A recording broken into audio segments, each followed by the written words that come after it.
Hello students, welcome to this class of Social Science Civics. Chapter 3, topic Why do we need a parliament? Let's begin with the main topic.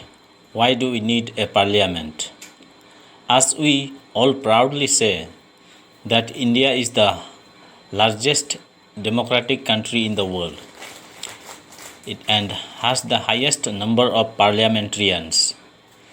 The total number of members in Lok Sabha is 545.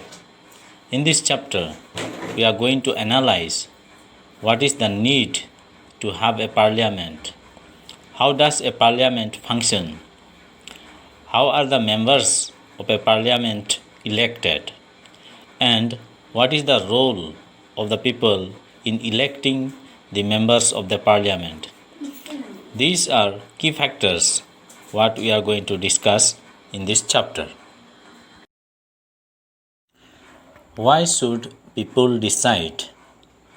We all know India has set up its parliamentary structure after its independence in the year 1947. On 15 August in 1947, India attained its independence from the strong colonial rule of the Britishers. When they were formulating the rules and regulations, they always tried to do favor for themselves or for the country, that is the colonial master country, not for the Indians. So the Indians, though they don't like it, they never dared to oppose them. They were scared. They were afraid of the Britishers. They used to frighten the Indians by giving severe punishments to the Indians. Sometimes they used to kill the Indians who opposed them. So nobody would dare against the British. So the British rule had created fear among the Indians. So only after the formation of Indian National Congress in 1885, the way to bring out the dissatisfaction and discontentment of the Indians, we got a proper channel, that is the Indian National Congress. Through that, the Indians started to become united and expressed their grievances and discontentment towards the British rule. So, with the growing dissatisfaction, the Government of India Act 1909 was passed, in which the elected representation was given for the very few sections of people. A very less percentage of people were incorporated into the administration of the British rule. And here, as the awareness of the people towards the law started to question why are these kinds of laws passed against the interests of the Indians, people's participation was highly restricted when the British rule was in progress.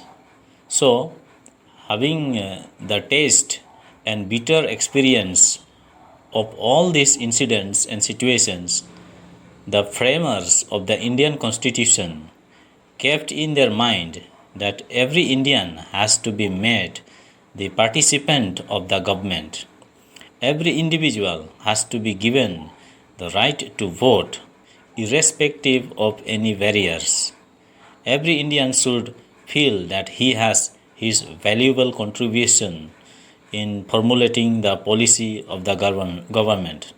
So, like this, the framers of the Constitution, looking at the past experiences, what the Indians have gone through, have given the universal adult franchise for all the Indians, irrespective of the caste, color, gender, creed, race, region, etc.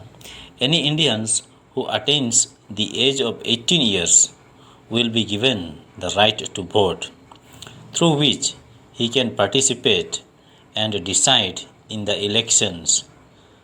His vote is very valuable when the time of in the time of election comes. So this is the historical background. Why do we need people to decide who should be governing us, who should be the members of the parliament?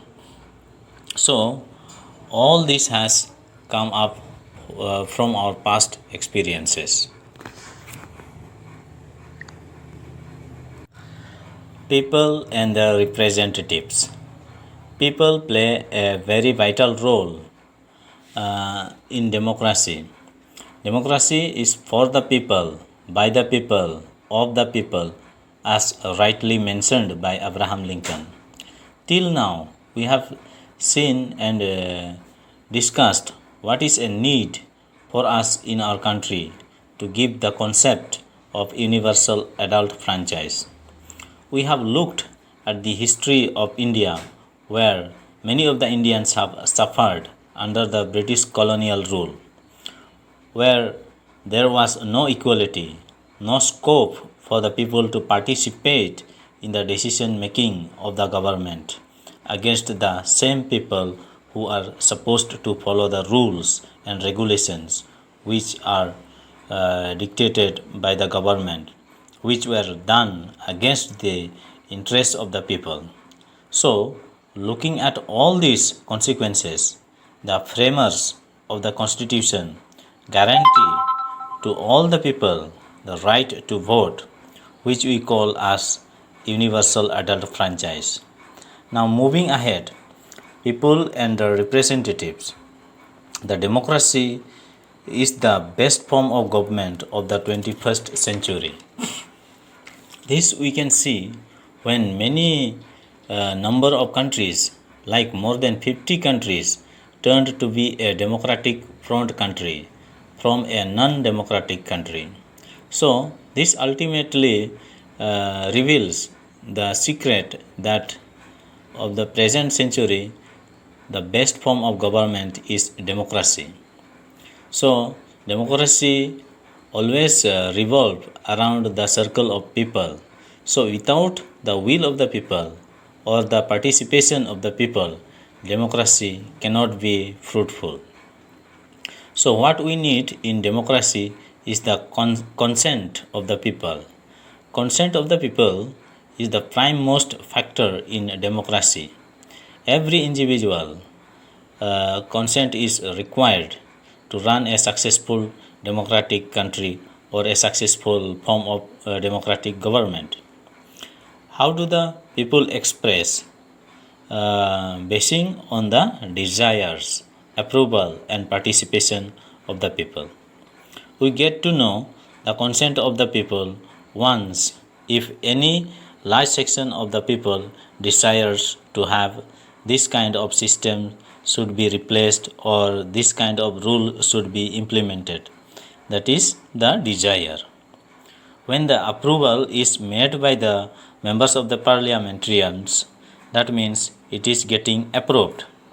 And when people participate in forming of the government by participating in the election, so how we run democratic government is that first we need to secure the support of the people. Then we can strongly run the government. But without the support of the people, you cannot be there even for one day. As soon as the ruling party loses the confidence in the people's house, that is in Lok Sabha, definitely they have to resign.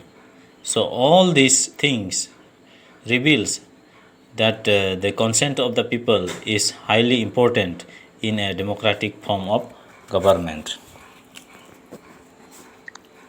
Thank you, students, and have a great day ahead.